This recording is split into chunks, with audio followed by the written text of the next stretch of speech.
ആ സുമിത്ര എപ്പോഴാ എത്തിയത്? ഞാനിപ്പോ എത്തിയിട്ടുള്ളൂ. പിന്നെ ഞാൻ വരണ വഴിക്കാർ രമ്യ ചേച്ചിയുടെ ഭർത്താവ് പ്രദീപേട്ടനെ കണ്ടു. ആ പ്രദീപിനെ കണ്ടു. എവിടെ വെച്ചിട്ട്? ആ കൊച്ചുണ്ണേട്ടന്റെ കടയിൽ വെച്ചിട്ട്.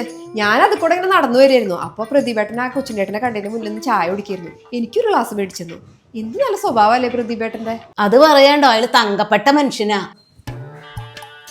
അത് മാത്രോ, ചായയുടെ കൂടെ പരിപ്പുവട, സമൂസ, ബജ്ജി ഇതൊക്കെ എന്നെ കൊണ്ട് നിർബന്ധിച്ച് കഴിപ്പിച്ചു. ഇത്ര നല്ല സ്വഭാവമുള്ള ആൾക്കാരെയൊന്നും ഇന്നത്തെ കാലത്ത് കാണില്ല.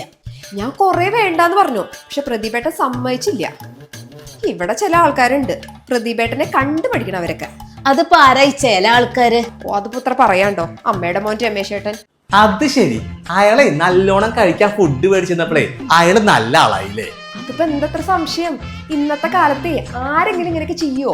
അതെ, ഓർമ്മ ഉണ്ടോ, കഴിഞ്ഞ ആഴ്ച ഞാനും നീയും കൂട്ടിട്ടേ ആ പാർക്കിൽ ഇരുന്ന് ഐസ്ക്രീം കഴിക്കപ്പെടേ ഈ പ്രതിഭേട്ടന്റെ രമ്യ ചേച്ചി കൂടെ വന്നപ്പോഴേ ഞാനൊരു ഐസ്ക്രീം മേടിച്ചു കൊടുത്തു. അപ്പൊ നീ എന്താ പറഞ്ഞത്? കണ്ണി കണ്ട ആൾക്കാർക്കൊക്കെ ഇങ്ങനെ ഐസ്ക്രീം ഒക്കെ മേടിച്ചെടുത്ത് പൈസ വെറുതെ കളയും. അപ്പൊ ഞാൻ ചീത്താള്. അതൊക്കെ ചിലപ്പോ അങ്ങനെ ഉണ്ടായിന്ന് വരും. നമ്മങ്ങോട്ട് മാറിക്കോ, ഞാൻ പോട്ടെ. അതൊക്കെ എപ്പോഴാ ഉണ്ടായത്? അതൊക്കെ കഴിഞ്ഞ ആഴ്ച ഉണ്ടായതാ. അതെ, മറ്റുള്ളവരെ ഭർത്താക്കന്മാര് ചെയ്യുമ്പോ ആഹാ, ഞാൻ ചെയ്യുമ്പോ ഏഹേ.